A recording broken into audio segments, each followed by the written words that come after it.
Entre párrafos. Encuentro de escritores. Un podcast orientado a la literatura, a la comunicación y a la difusión de las letras, sin solemnidades ni contracturas. Reportajes a escritores de habla hispana, audiocuentos, curiosidades, rarezas y temas de interés. Soy tu anfitrión, mi nombre es Marcelo Urbano, periodista, escritor y, por la gracia de las nuevas tecnologías, podcaster. Entre párrafos. La parte divertida de las letras. Hola, ¿qué tal? Bienvenidos a este nuevo episodio de Entre párrafos, hoy en versión internacional. Nos encontramos con Axel Ruiz Mendoza, escritor mexicano oriundo de Chihuahua. Mi entrevistado es médico cirujano, le gusta tocar la guitarra, el piano y el violín, es un ávido fanático de los videojuegos, el anime y la lectura de fantasía. Ha escrito 2 libros y un screenplay de terror, todavía inéditos, pero acaba de publicar su primera novela, Brazos de los Dioses, que es el motivo de esta entrevista. Se ha interesado en la literatura a partir de una cadena de diagnósticos médicos que involucraban su salud, que le permitieron encontrar en las historias y en las mitologías que adoraba de pequeño un escape y a la vez un fin supremo del que vamos a hablar y develar a lo largo de todo este programa. Dueño de una historia muy rica e interesante, le doy la bienvenida a Axel Ruiz Mendoza para hablar de su literatura y de la vida. ¿Cómo estás, Axel? Muy bien, muchas gracias por tenerme aquí en tu programa. Estoy, estoy bien, estoy emocionado, de hecho. Bueno, bárbaro, yo también, la verdad que estoy muy complacido de conocer tu historia. Y bueno, vamos a ver si te sacamos todo el jugo posible. Si sientes que hay algo que no puedes contar o que no quieres, me avisas. Yo Ah, sí, sí. avanzo sobre todo lo que planificamos fuera de programa. Sí, ¿Cuánto no te tiempo te preocupes. demanda la tarea como médico y cuánto tiempo le dedicas a la literatura? Ah, ah, Como médico, bueno, pues se lleva mucho de mi día, la verdad. Pero soy un escritor nocturno, la verdad. Termino mi jornada, que es como de 8, 9 horas. Llego, como, hago ejercicio, porque tengo que a fuerzas hacer ejercicio por esto de la rehabilitación. Y luego como a las 8 de la noche, si tengo suerte, estoy escribiendo. Últimamente he estado en un poco de bloqueo de escritor, pero el año pasado, que es cuando escribí el libro, terminaba mi jornada, que en ese entonces eran jornadas de como hasta 14 16 horas, y llegaba y me desquitaba como 5 horas escribiendo. Ajá. Bueno, entonces digamos que sos un escritor sacrificado, ¿no? Entonces, ¿todos los días o solamente los fines de semana?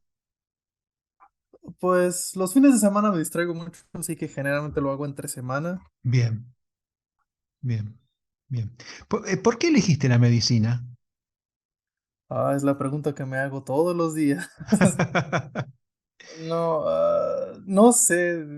Digo, podría decir que mi abuela me influenció mucho. Me dijo como de, empieza a estudiar ahí, tendrás, tú sabes, la leyenda del médico, de que es Sí.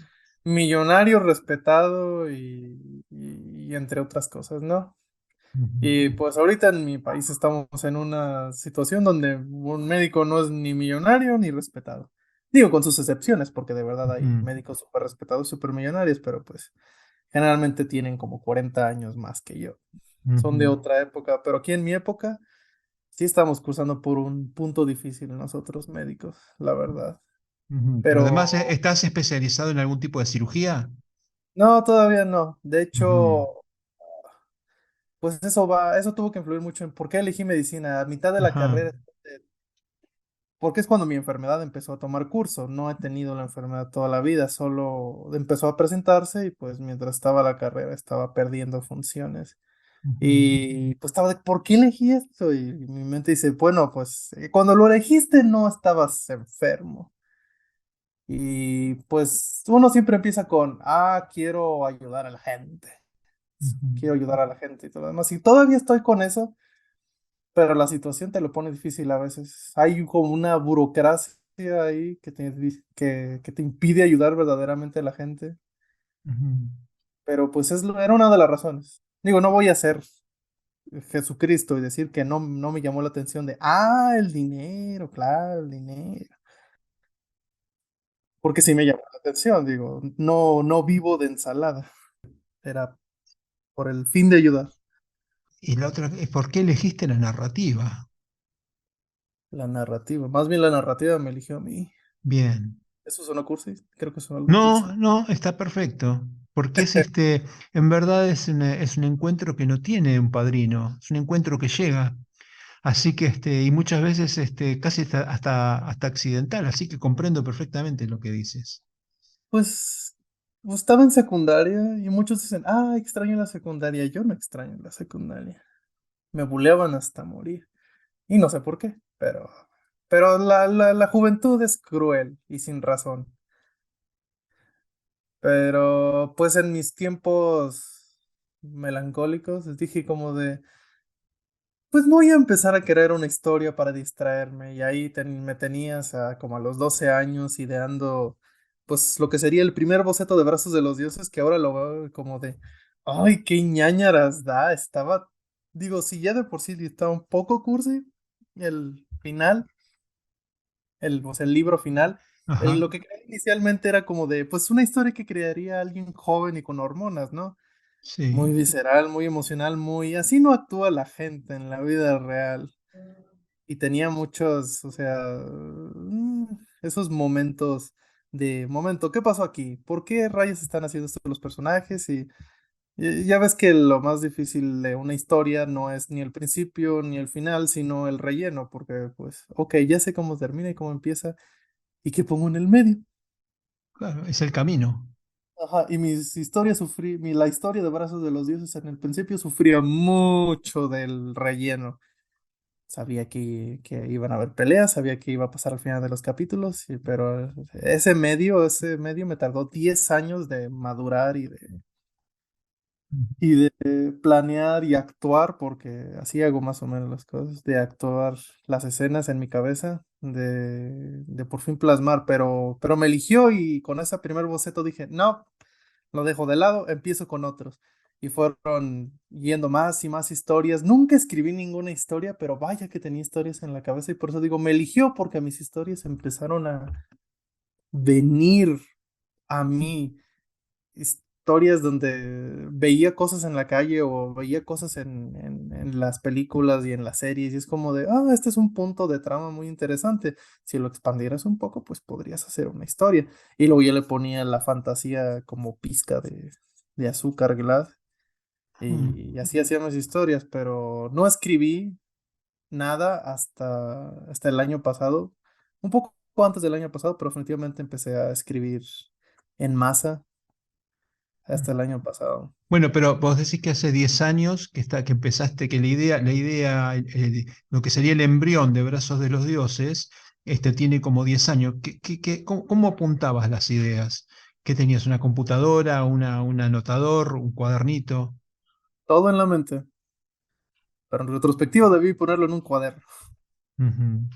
Pero sí, todo en la mente, o sea, como lo tenía, como todo lo demás que me preguntas, es como de, oye, ¿recuerdas en trigonometría en la preparatoria? Nah, no puedo ni dividir bien.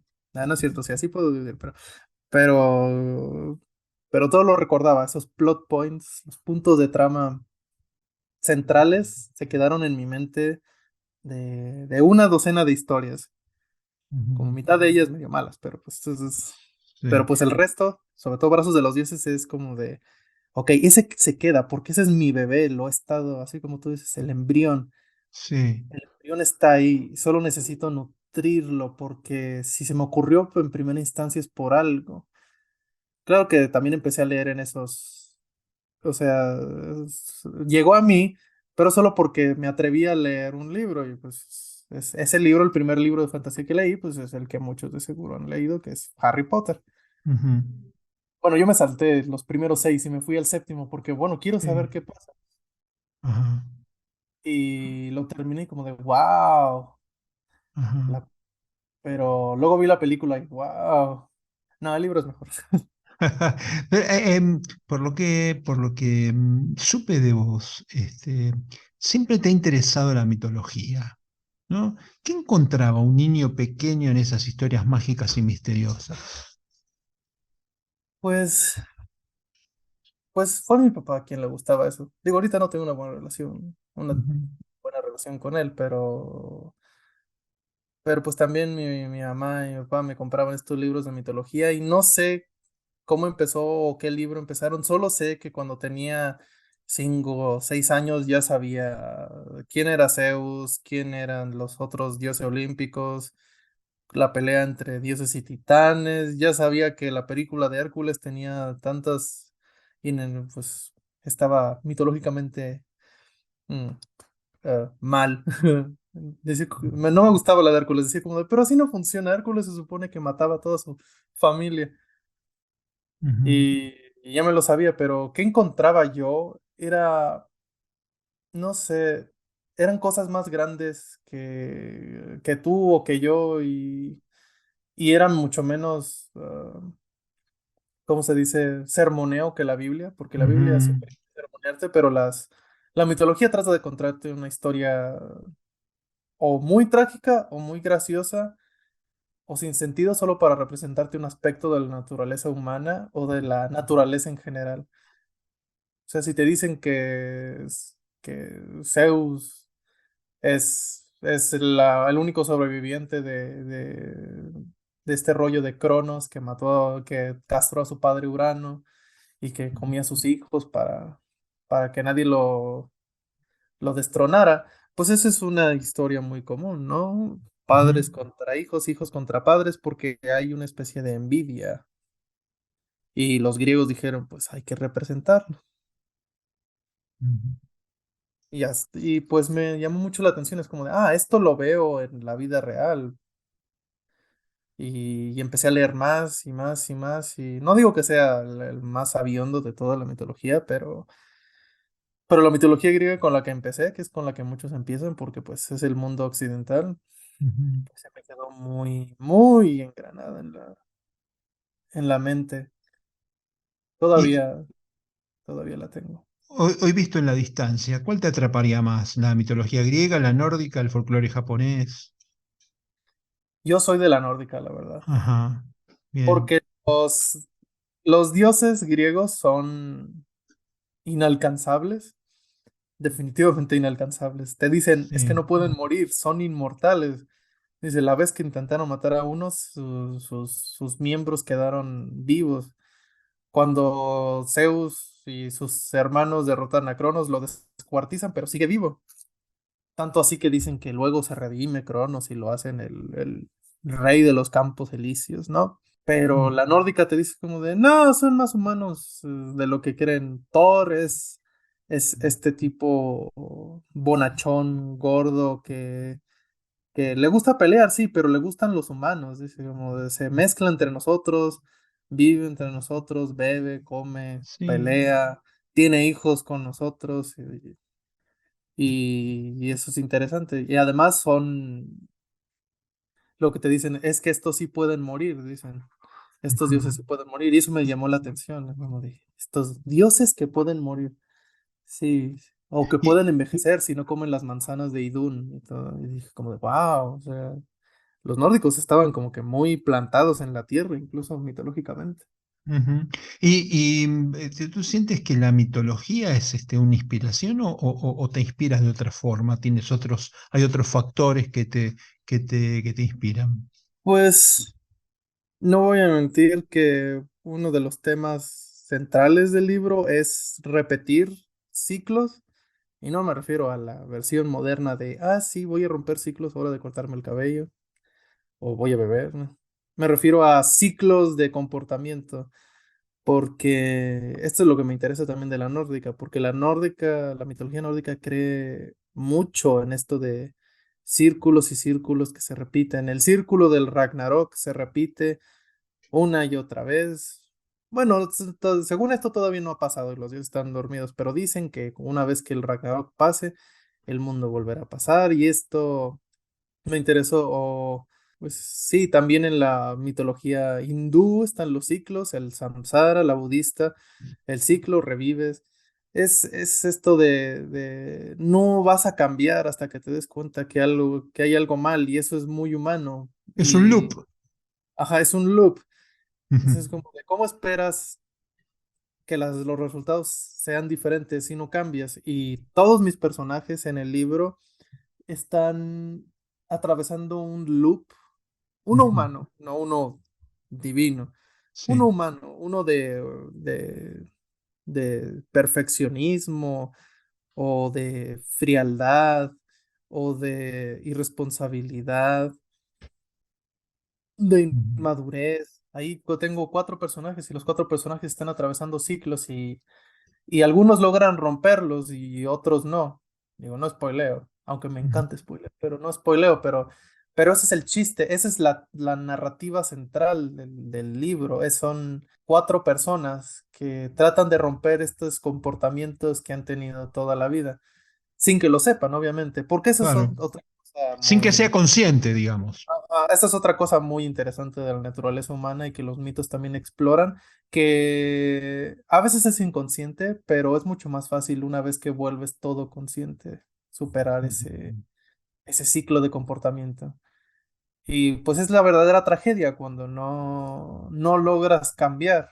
Eso es lo que me inspira muchos mitos. Muchos mitos dicen como están muy plantados en la naturaleza humana de no hay cambios, no hasta que mejores.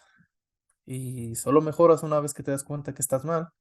En el segundo bloque vamos a hablar de Brazos de los Dioses, pero déjame saltearlo por un ratito, Eh, preguntarte por tu abordaje al screenplay o guión. Me salta como muy fuera de contexto que te hayas involucrado en hacer un guión que no sé si es de cine o de televisión. ¿Me quieres contar eso? ¿Cómo sucede? ¿Y por qué? Ah, pues veo tele, obviamente. Ujú, Digo, mucha gente ya ahorita ya dice, ya no veo tele.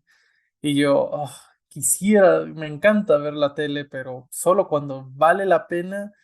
Y la diferencia entre el guión de películas, o sea, el screenplay para películas y el screenplay para televisión, es que el screenplay para películas tiende a ser menos predecible. Aunque no te dejaré mentir, últimamente todo es muy predecible. A veces vas al cine y dices, sí, esto va a pasar y todo lo demás, y sí pasa. Pero en las series todo sucede así como es una serie sobre un pueblito chico y yo, va a haber una subtrama sobre los hijos del protagonista. ¿Por qué? Porque, no sé, necesitas tener audiencia adolescente o lo que sea. Y la hay, y yo, hay una subtrama romántica. ¿Por qué hay una subtrama romántica? Digo, hay un asesino en serie, no debería haber tiempo para esto. Y hay una escena donde están matando a alguien mientras los otros dos están teniendo relaciones. Es como de, no deberían estar trabajando. Y así fue como de, ugh, no.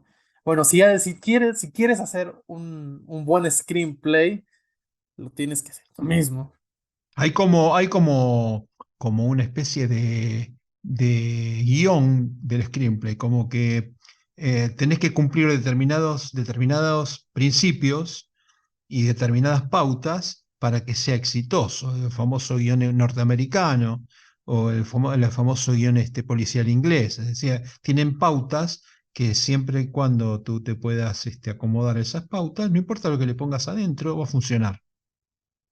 Pero pues eso apela a la noción mítica, bueno, legendaria y mítica de que hay una audiencia, la mítica audiencia moderna. A la audiencia moderna solo le gusta esto, a lo mismo la audiencia le gusta esto y esto y esto, pero generalmente los shows que tienen éxito son los que dan giros al guión y no se quedan por las convenciones normales de lo que es un screenplay o de lo que es un género. Muchas series rompen el género y por eso se vuelven eh, pues exitosas. Incluso la animación sucede eso.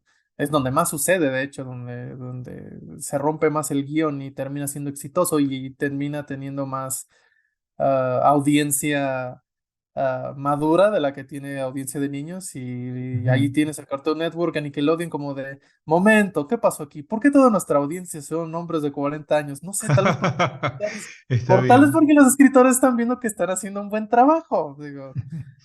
Sí, por ejemplo, como Avatar, ¿no? ¿Alguna vez has visto Sí, la leyenda de Aang? O sea, no Avatar de los hombres azules, Avatar, el último sí, maestro. sí. Pues ese es un show para niños, pero ves en YouTube siempre como de El Príncipe Zuko es el mejor arco de redención que jamás ha sido escrito. Y está en un show para niños de como 5 a 15 años. Y luego lo ves como de, no, si hay cosas muy maduras aquí, o la Ujú, guerra te la presentan bien. No necesita ser tan cruento, tan crudo el show, pero ya cuando llegas a la tercera temporada del Libro de Fuego dices, como, wow, como de, no te esperas eso, tienes ahí, por ejemplo, algo que siempre me inspira, screenplay o libros, es El Príncipe Zuko contra su hermana, la Princesa Azula. ujú. Son un chico de 16 años contra su hermana de como 14 y medio, 15 años, peleando a muerte. Y te lo presenta la escena así como de no hay música épica, no hay nada, no hay comentarios graciosos. Y hasta el soundtrack es como de melancólico porque es trágico. Son dos niños peleando a muerte porque su padre les dijo que lo hicieran. Y claro, nadie muere, pero el desenlace es bastante crudo, bastante feo. Y dices, ¿por qué es un show para niños esto? Y tal vez solo funcionaría si es un show para niños. Porque últimamente se me hacen muy inmaduros los programas para adultos. Bueno, Y me parece un buen momento para hacer la primera pausa y extendernos un poco con algunas curiosidades. ujú, Y seguimos en un ratito, ¿te parece? sí. Entre párrafos, curiosidades, rarezas, misceláneas y datos inútiles pero literarios. El humor literario en Entre párrafos es la parte divertida de las letras. Del libro de Roberto Alifano, El humor de Borges. El inescrutable Borges. Borges es un escritor para escritores. Su lectura lleva implícita infinitas lecturas, salvo en contadas ocasiones, como en las milongas, en que resulta profesionalmente popular. Leerlo involucra una necesaria cultura literaria. Una mañana comentó, ayer me vinieron a ver unos médicos que me dijeron, bueno, durante mucho tiempo no nos atrevimos a leerlo. Hay algunos médicos que son bastante ignorantes, interrumpo. Sí, sobre todo en materia de medicina, completa Borges con una sonrisa. ¿Y qué otra cosa argumentaron?, preguntó. Bueno, insistieron en que soy un escritor difícil de entender, prosigue. ¿Pero por qué?, le dije yo. Bueno, usted es un escritor famoso. Qué raro que se piense que un escritor famoso es inabordable. Quizá eso lo explica todo, ¿no? Uno de ellos agregó, he intentado leer el Aleph y no pude seguir, no entendí nada. Ah, no se haga problema, yo tampoco entiendo nada, ¿qué le vamos a hacer? Bueno, tal vez esta sea una muestra de que un escritor es inabordable. Política metafísica. Borges estaba más informado de lo que todos suponían, a veces lo disimulaba, desconcertando al interlocutor. En materia de política tenía ideas bien claras y definidas, pero fingía no entender nada. Un mediodía fuimos invitados a almorzar por un conocido político interesado en que Borges acompañara a su partido en la firma de una solicitada. Se habló en la mesa de la situación por la que atravesaba por aquel entonces y como siempre en nuestro país, y dijo, estamos viviendo una época muy difícil, pero si ganamos las elecciones sacaremos al país del pozo en el que se encuentra, profetizó el político. Yo tengo fe, señor Borges. Se puede tocar fondo y a veces es necesario tocar fondo para después salir a la superficie. Borges cabecea y comenta como al pasar, bueno, yo no soy tan optimista. Como el espacio es infinito, podemos seguir cayendo indefinidamente. Y no firmó la solicitada.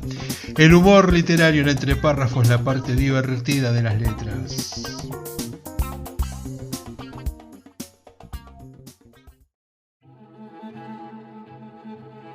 La clave Muspelheim, dijo la crítica. La novela de Marcelo G. Urbano es una pieza que tranquilamente está a la altura de las que suelen ganar el premio Planeta o incluso de muchos bestsellers internacionales. De hecho, hay algunos aspectos de la trama que recuerdan a obras maestras del género como El péndulo de Foucault, de Humberto Eco, o El Club Dumas, de Arturo Pérez Reverte. A veces los milagros ocurren y es toda una fiesta cuando esto sucede. La clave Muspelheim es una masterclass sobre cómo escribir una novela con recursos clásicos de ficción histórica, pero también del documental y del cine de suspenso. Suplemento Cultura Diario Hoy Día Córdoba, Cesari Novek. Para adquirir el libro en formato papel solo para Argentina, https://marcelogeurbano.com.ar/tienda. Para Latinoamérica y Europa, adquirirlo en la tienda del autor en amazon.com, tanto en formato papel como en ebook. La clave Muspelheim.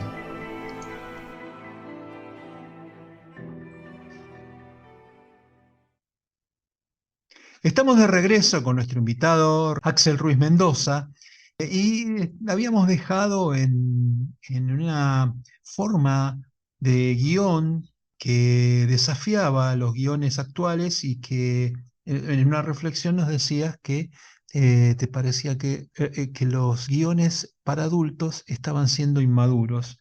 A propósito de la madurez o la inmadurez, yo veo que tu pluma está muy, muy orientada a la fantasía. Me gustaría ¿cómo está la sociedad mexicana respecto del género fantasía en general? Pues, ¿cómo decirlo? Ay, estoy un poco desapegado de eso, pero no sé, cuando quería escribir mi libro, pero quería aprender a escribir, fui a algunas escuelas y dije, como es que quiero escribir una novela de fantasía y todo lo demás, pero me recibían mucho con,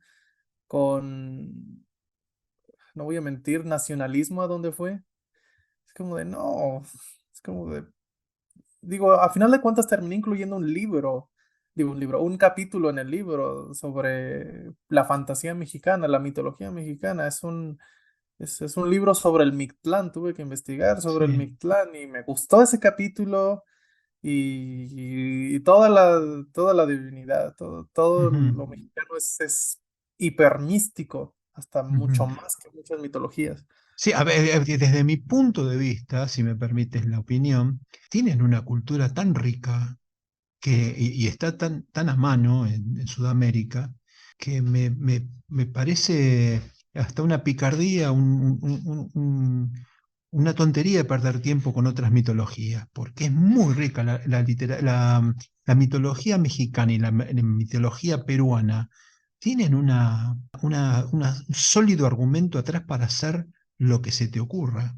Puedo que esté equivocado, pero me hace sentir, yo me siento muy fascinado por esas culturas de Sudamérica y bueno, y especialmente de México. Pues sí tienes suficiente, tienes jugo, pulpa para sacar Ujú, mucho, pero ese no soy yo, vaya, ujú, porque no crecí con eso, pero tampoco es como que te den las clases más profundas de mitología azteca cuando estás en la escuela. ujú. Menos si estás en escuela católica, que yo estuve en escuela católica, pues ahí, Pero que reniegan de esa cultura. ajá, eso es Porque lo más. hacia ahí iba cuando te hacía la pregunta. O sea, no veo, eh, bueno, no es tan visible el orgullo ancestral en en el personaje literario mexicano. O yo no lo percibo. O sea, yo esperaría que una cultura que un pueblo orgulloso como es el tuyo, debiera estar también orgulloso de sus ancestros, o sea, de su cultura, y no lo percibo como tal. A lo mejor estoy equivocado.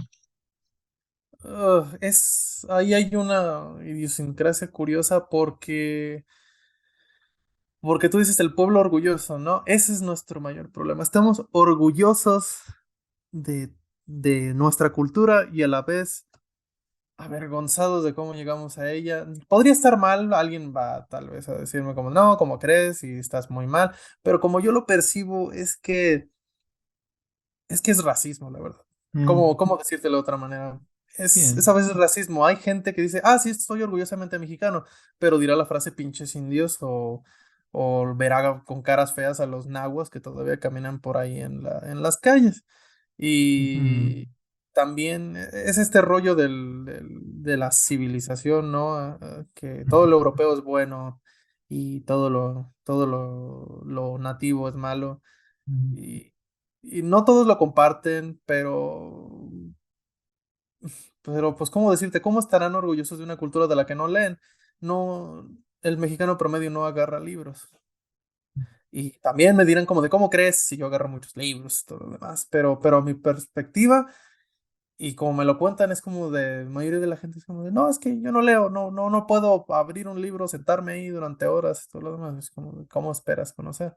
Y por eso mayoría de de la fantasía mexicana que yo he notado o que yo he leído, o de la clásica, es menos de nuestra mitología azteca o maya o purépecha o tomí, o sea, todas las cosmologías que tenemos, chichimeca ujú, y tenemos una miríada de pueblos, cada uno con su mitología. Digo, ujú. mientras no te salgas del valle, si no te sales del Valle de México, todo se va a parecer mucho porque Es el verdad. imperio azteca era un imperio después de todo, pero es como realismo fantástico lo que pega acá. Ujú.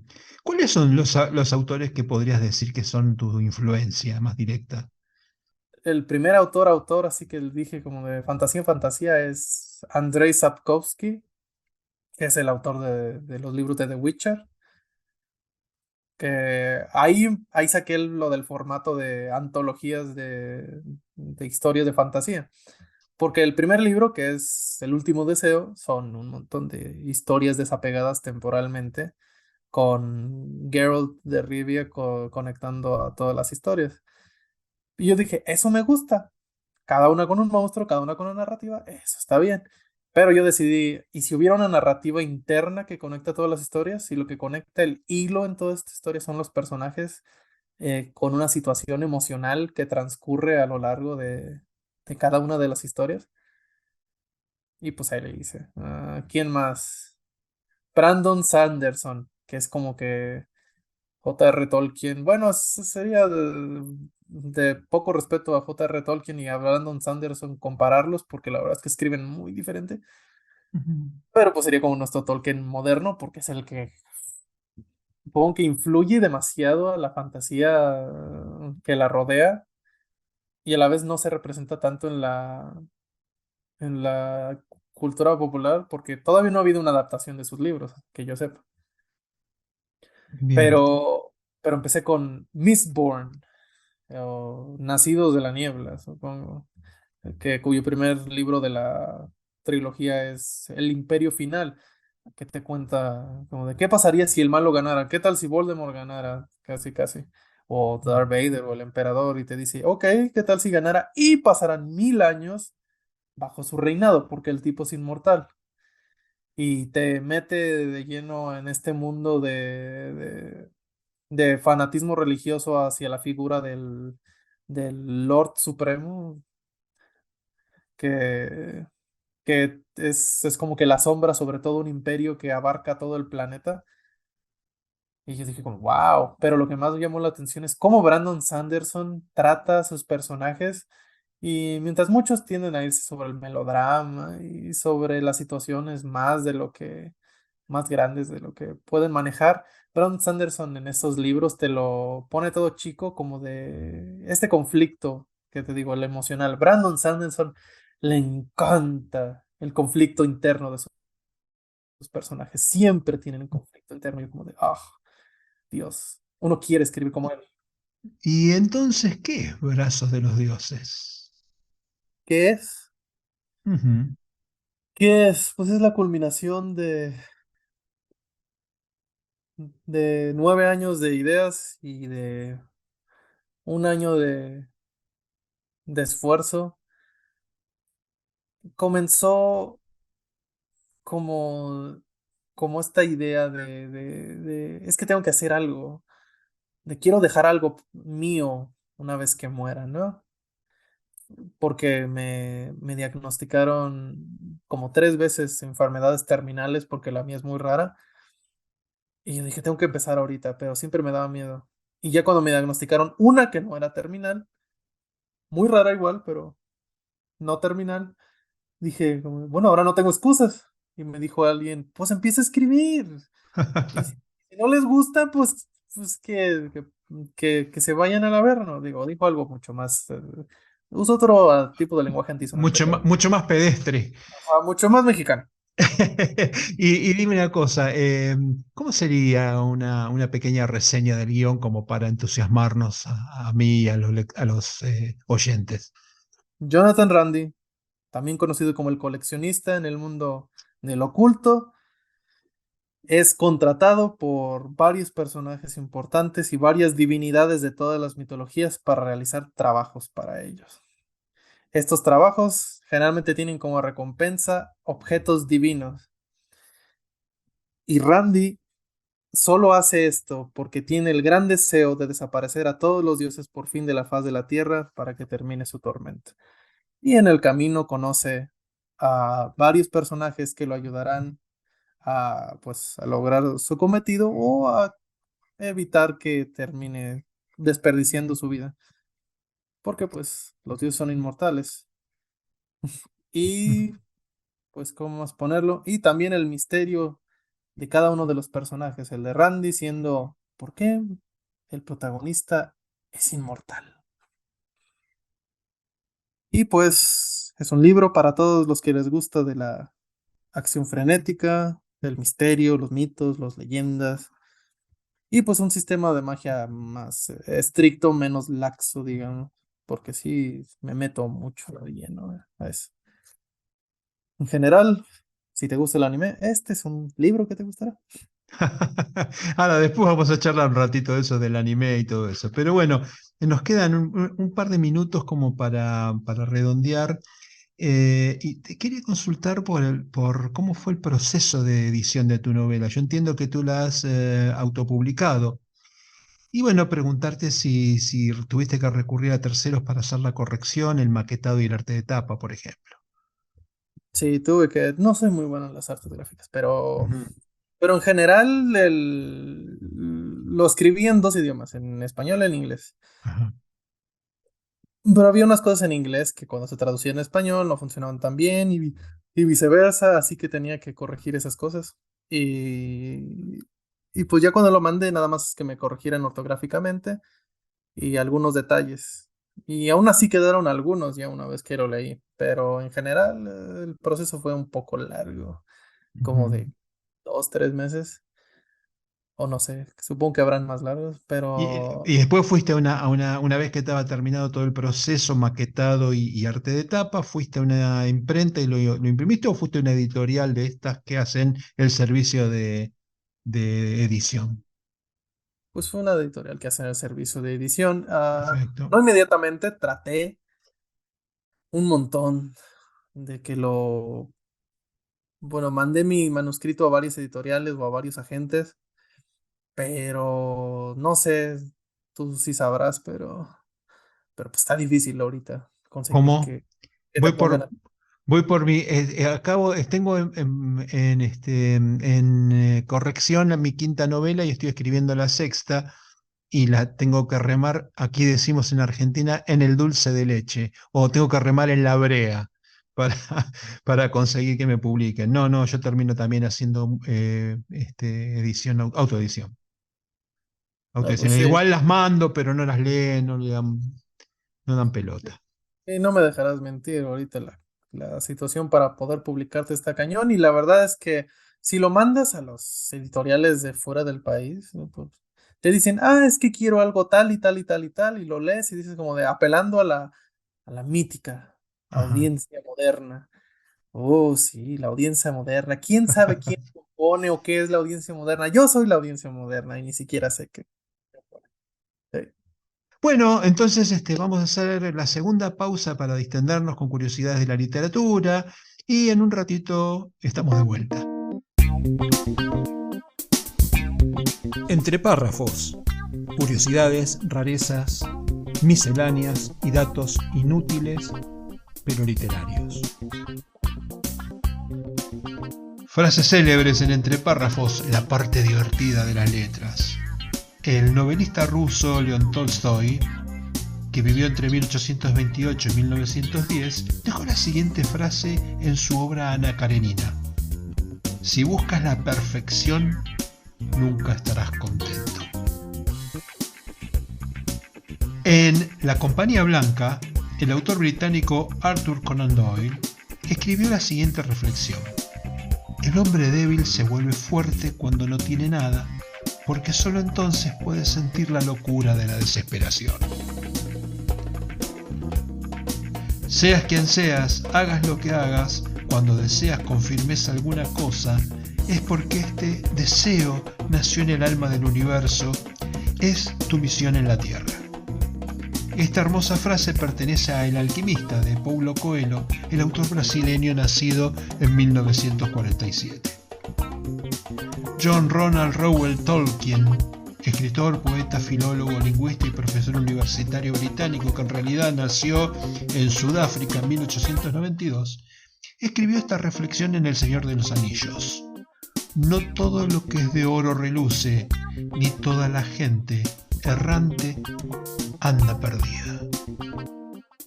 La última, para seguir con la literatura brillante de Tolkien, es: la mayor aventura es la que nos espera. Hoy y mañana aún no se han dicho. Las posibilidades, los cambios son todos vuestros por hacer. El molde de su vida en sus manos está para romper.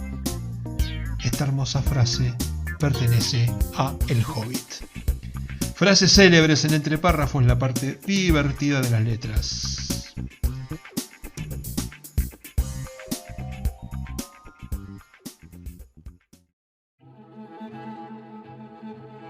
La clave Muspelheim.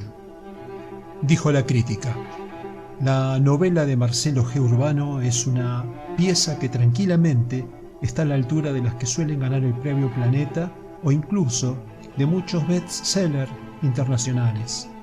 De hecho, hay algunos aspectos de la trama que recuerdan a obras maestras del género como El péndulo de Foucault, de Humberto Eco, o El Club Dumas, de Arturo Pérez Reverte. A veces los milagros ocurren y es toda una fiesta cuando esto sucede. La clave Muspelheim es una masterclass sobre cómo escribir una novela con recursos clásicos de ficción histórica, pero también del documental y del cine de suspenso. Suplemento Cultura, Diario Hoy Día, Córdoba, Cesari Novek. Para adquirir el libro en formato papel solo para Argentina, https://marcelogeurbano.com.ar/tienda. Para Latinoamérica y Europa, adquirirlo en la tienda del autor en amazon.com, tanto en formato papel como en ebook. La clave Muspelheim.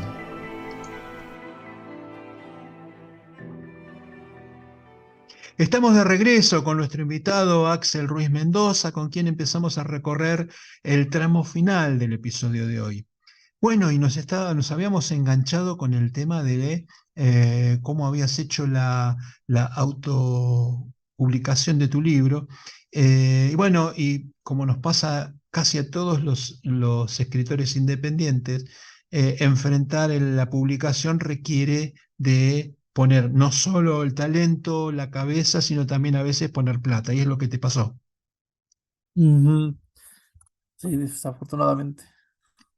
Bien. Y no, de hecho tomé prestada la plata, aún la estoy Ujú. pagándola, pero todo va Sí. bien, No, está todo va bien, bien está con... bien. Pero sí, o sea, publicarse está difícil, que todos quieren publicarse, muchos escritores, pero pues algunos los eligen por una cosa y otros por otra, y muchos de los agentes también dicen como estoy buscando a una mujer con una historia sobre tal y tal y tal, y como de, uff, tan cerradas, sí, se siente un poco cerradas, como tan cerradas están a todas las demás historias que se siente como que muchas de estas van a quedar Oye, tal vez algunas de las mejores, no, no sé si la mía, no quiero como que ser arrogante, pero algunas buenas historias podrían quedar afuera por no cumplir estos criterios. Y Sí, pues, porque tienen las imposiciones del marketing, digamos, la editorial moderna tiene nichos de mercado. Los escritores somos maquinitas de producir palabras. Y luego los temas de marketing, los temas que venden, son los temas que ellos imponen. No importa de lo que escribas tú, importa de lo que ellos necesitan vender. Entonces es bueno, por ejemplo, no sé, Planeta hace un premio anual donde toman 5 libros de escritores recontra conocidos y dicen, bueno, este es el que mejor, le vamos a dar el premio Planeta a este porque es el que mejor funciona de acuerdo a nuestros objetivos de este año. Entonces te convierte en un libro que iba a vender 100.000 ejemplares, lo convierten en algo que va a vender 600.000. Y entonces salvan el año con eso y todo lo demás después es manejo de fondos de reserva y de acciones de marketing. Y nosotros, tú y yo, estamos tratando de ver cómo nos las ingeniamos para generar palabritas y conseguir un mejor resultado en lo que escribimos. Porque el mundo es así, no lo vamos a poder cambiar. ah, Mm. bueno, no sé, digo, vale la pena, pero, pero sí, desearías que no fuera así, pero también como de uno que se convierte en 100,000 a 600,000, pero pues no lo sabes. ¿Qué tal si tu libro de repente resulta que hubiera vendido 1,000,000 si lo hubieras dejado así normal? Sí, no se puede, no quiero ser antipático, no se podría verificar en la realidad. Es como, viste, eh, si después, a ver, yo vendo mis libros, los vendo en mi página web, los tengo en Amazon, eh, y, por ejemplo, fíjate, tengo una persona que me quiere comprar dos de mis libros desde España y me dice, yo te mando el dinero. Decime cuánto es el importe. Entonces, bueno, mi libro en Buenos Aires, lo cobro, el último lo cobro 3.000 y el anterior lo cobro 2.000, o sea que tenés 5.000 pesos argentinos en el libro, y mandarlos a España me sale 10.000. Entonces yo Uy, tendría que hacer 15.000, le tendría que hacer un paquete de 15.000 pesos que bajado a dólares son $87. mm, Entonces yo te pregunto, ¿cómo hace un escritor latinoamericano para hacerle llegar a un lector español dos libros a $87? Entonces, mi lector me va a decir, pero vos sos Borges, ¿quién? ¿Qué, qué eso? Bueno,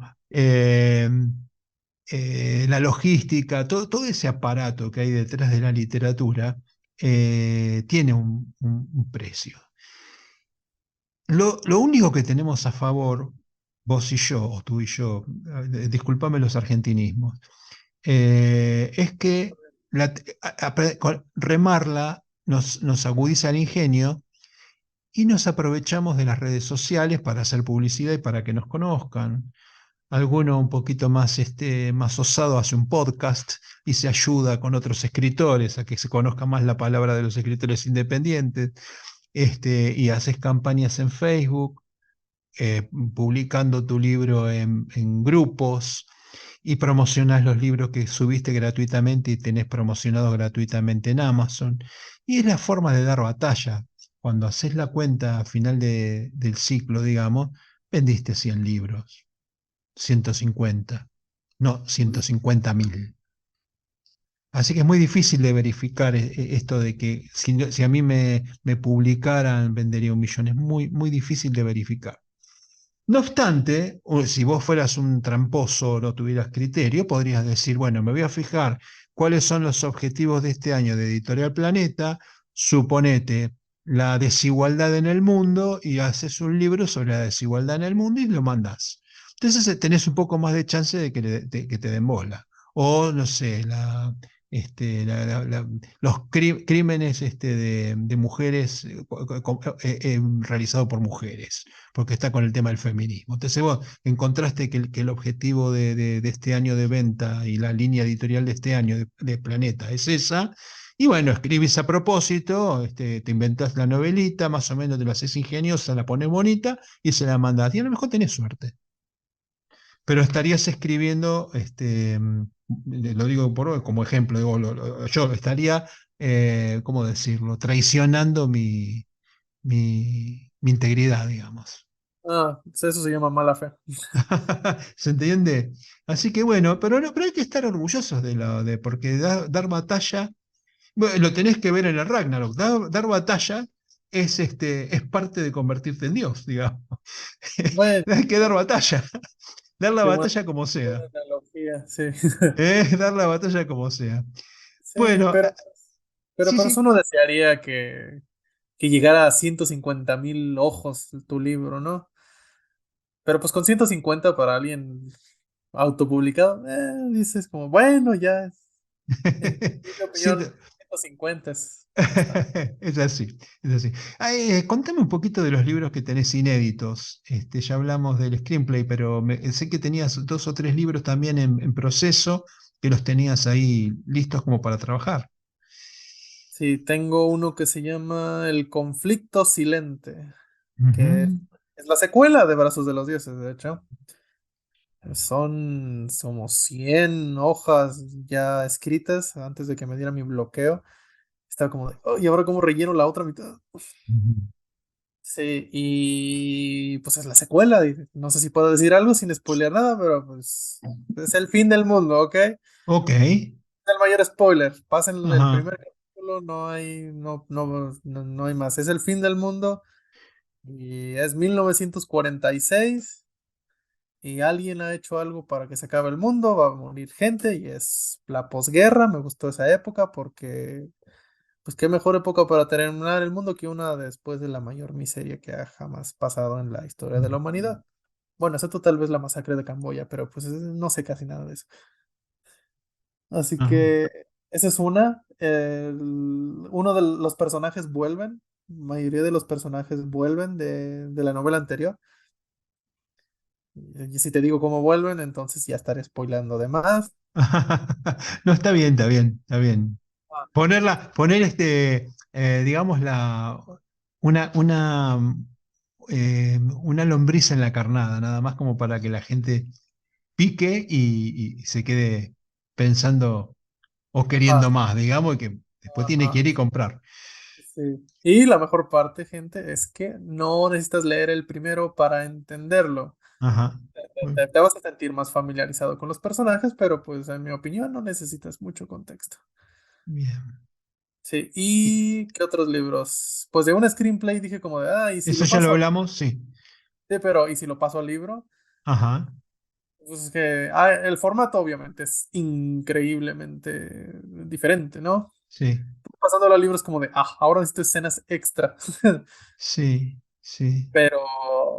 Pero es de terror, eh, es de terror cósmico, de hecho. Ujú. También estoy trabajando ahí, pero pues como tú dijiste, ya hablamos del screenplay, pero es de Sí. terror. No, Pero, ahí el tema con el del paso. Yo estoy trabajando exactamente con lo mismo que vos. Estoy pasando un guión de una sitcom que escribí hace como 6 o 7 años.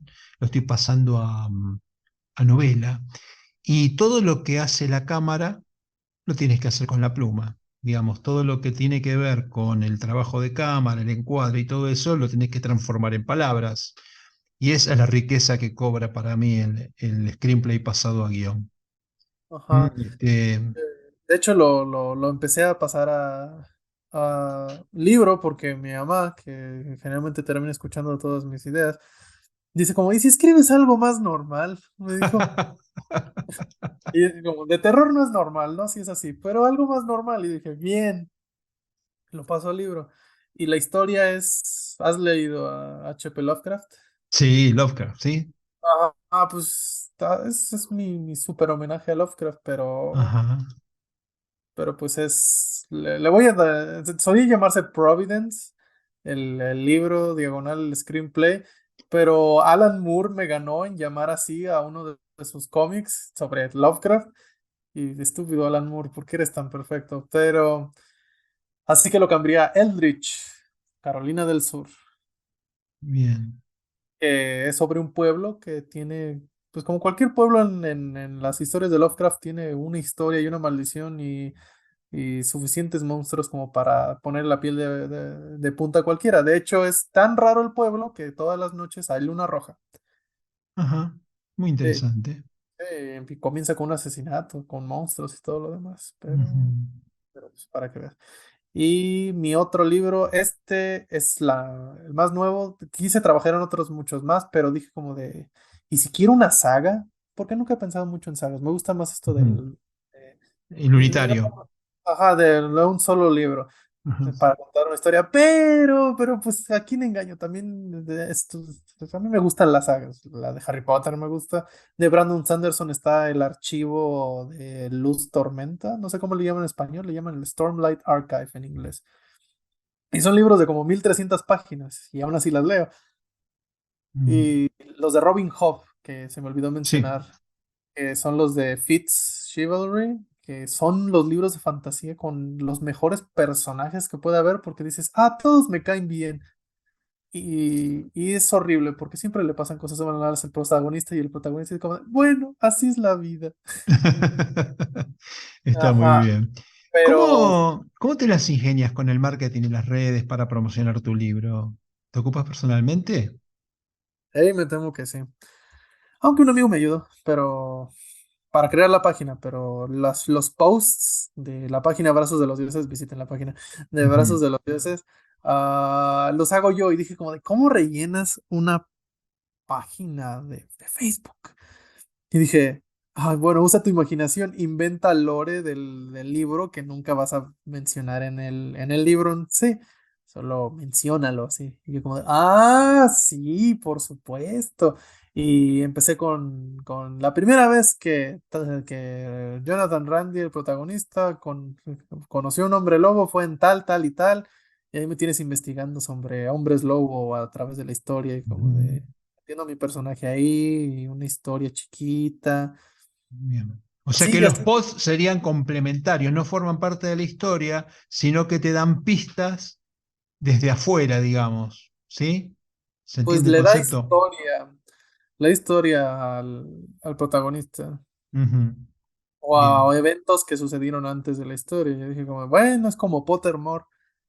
Ya ve que J.K. Rowling, después de que terminó todo este rollo, hizo una página web y ahí empezó a poner cosas como de antes de que hubiera excusados en Hogwarts, desaparecían las heces con su varita.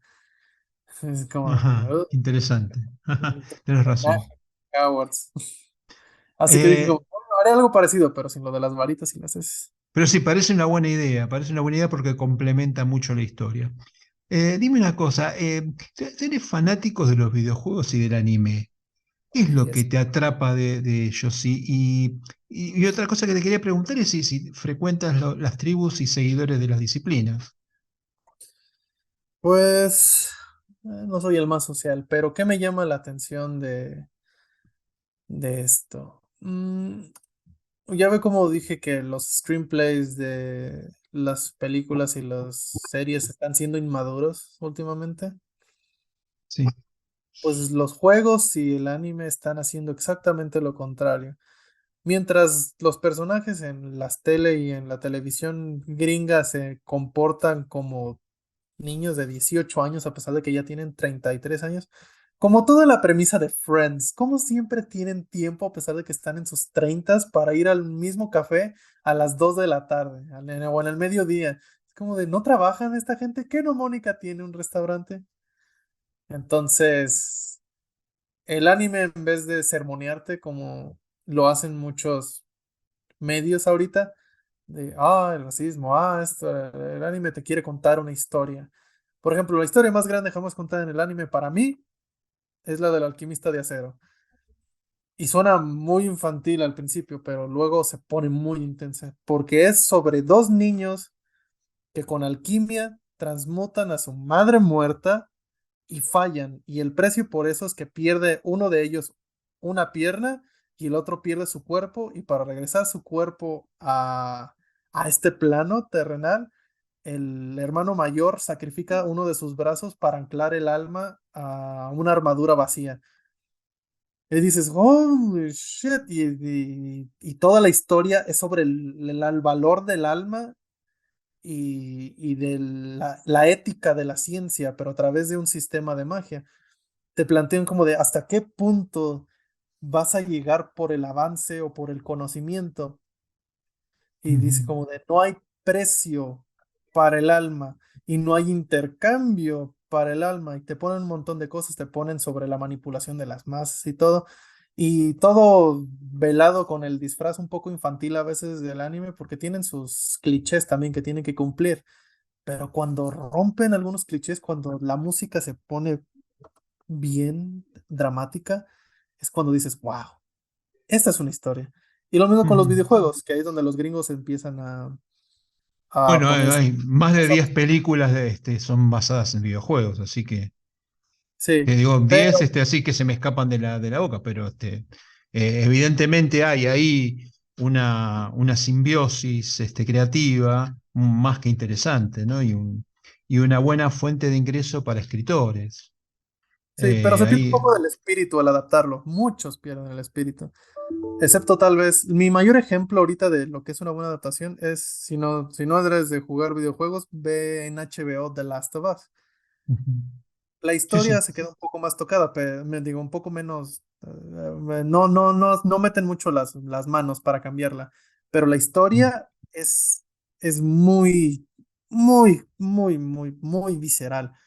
Es sobre un mundo infectado con un hongo y Sí, resuena mucho en esta época porque es claro que la sí. pandemia. Y dices, Sí. es el momento perfecto para adaptar la historia. Y en vez de enfocártelo como en la pandemia en sí, es más bien sobre los estragos emocionales y el distanciamiento que causa esto. Y dices como, esto se siente muy familiar. 2020 ha vuelto y el 2021 también. Y la historia es sobre,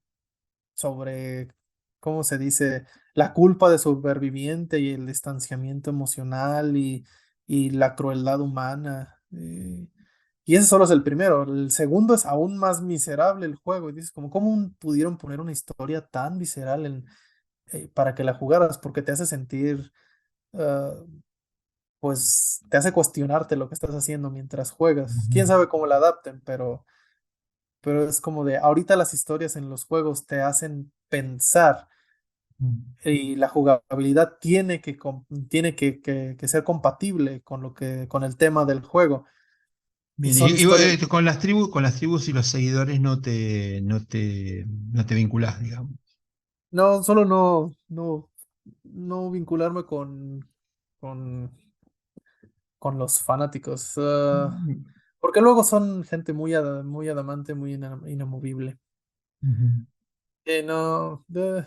No soy muy sociable, uso los juegos Está como bien. escapatoria, la verdad. Bueno, al comienzo del programa yo utilicé la frase fin supremo que encontraste en la literatura, es decir, que frente a los diagnósticos de enfermedad y a la lucha con la que te enfrentabas, pusiste la literatura como un fin supremo. Entonces, te quería preguntar, cuando vos decís que querés terminar tu vida con más de una docena de libros, ¿qué esperás conseguir poniéndote como objetivo algo así? ¿Mm? Mm, No lo sé, solo escribir la mayor cantidad de historias que Bien, o sea, pueda. no hay De hecho, nada, ahorita, digamos, no es que es no hay nada metafísico, digamos, es simplemente de que tu huella sea profunda, ¿no? Que tu paso haya sido productivo y nada más. pues supongo que el rollo metafísico que trato de ponerle a esto es, espero que sean buenas historias, o espero que Ujú. alguien se divierta, como más que aprendan algo, porque te digo, muchas historias tratan de sermonear ahorita, y yo como, no estoy aquí para sermonear. Estoy aquí para divertir. Si logras aprender algo o si la lección dentro del libro te llega, está bien, pero lo que buscaba era que lo leyeras, vieras. madrazos y dioses y digas como de wow, ok, eso me divirtió, me mantuvo entretenido. Porque eso se nos olvida a veces, como de todo libro tiene que tener una enseñanza o siempre te preguntan, ¿cuáles son los 5 libros que cambiaron tu vida? Y yo digo como de, ay, no sé, solo sé cuáles son los 5 libros que más me han entretenido y aprendí algo Bien. de ellos. Sí, que me cambiaron la vida, pues no No sé, tanto. no tanto. Más Ujú, la vida me cambia a mis libros que los libros me cambian la vida. ujú. Hay una pregunta que yo le hago a todos mis entrevistados que es un poco metafísica, ya que hablamos de esto, y ¿cómo te gustaría que te recuerden? Como alguien que contaba buenas historias. Ah, historias emocionantes. Ah, o como escritor o como humano, porque son dos En cosas totalmente. realidad es lo que te resuene mejor, como quieras que te recuerden.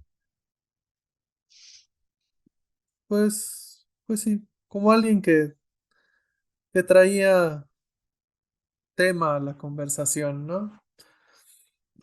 Si mi libro es sobre literalmente personajes viajando en el mundo, peleando con monstruos y viendo dioses, que al menos se hable de eso en una mesa y digan como de wow y todo lo demás. Porque siempre es lo que me gusta traer una conversación Ujú, temática y que sea entretenida o divertida. ujú. Sí, era ¿Dónde mi se, definición. dónde se consigue tu libro? En Amazon y Kindle, también en Barnes Noble, pero pues eso es más gringo que cualquier cosa. Ajá. Pero en general en Amazon y Kindle. Bien, está en versión papel y digital. Así es. Bien, bien. Bueno, ¿querés recordarle a los oyentes cómo se contactan con vos, tus redes sociales, tu sitio web? Ah, pueden contactarme a mí a través de la página de Facebook de Brazos de los Dioses, que es así, Brazos de los Dioses en Facebook. También tengo un TikTok que es Albion Dulac y tengo un Instagram que es Night of Albion. Ujú. Bien. Pues así pueden contactarme. Generalmente en el Instagram pongo memes, pero en el TikTok sí pongo curiosidades y en el de Brazos de Sí, los Dioses pues pongo cosas del libro de sí. Brazos de los Dioses. Yo estuve en tu página de Instagram, me pareció muy interesante, hay mucho diseño más que interesante. Por eso se me ocurrió la consulta o la pregunta de las tribus, porque vi mucho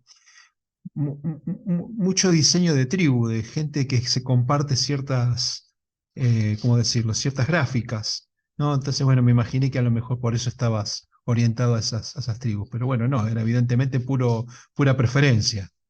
Pues sí, Ujú, yo creo. O tal vez me influenciaron de manera indirecta. No diré ujú. que no me influencia. Bien.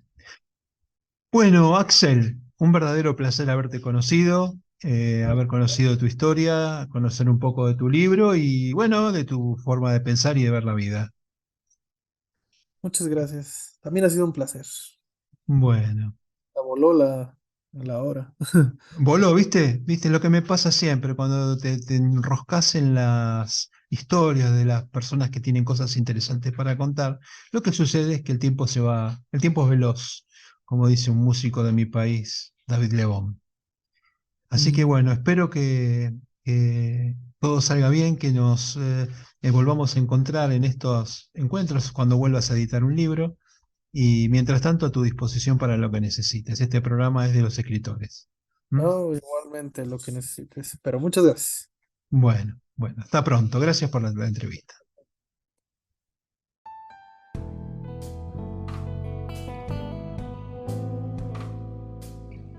Entre párrafos. Encuentro de escritores. Un podcast orientado a la literatura, a la comunicación y a la difusión de las letras, sin solemnidades ni contracturas. Reportajes de escritores de habla hispana, audiocuentos, curiosidades, rarezas y temas de interés. Miércoles y jueves disponible en mi web o en tu plataforma de podcast preferida.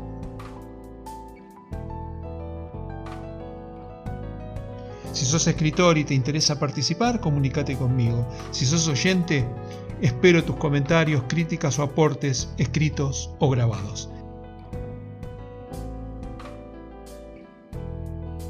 Entre párrafos. La parte divertida de las letras.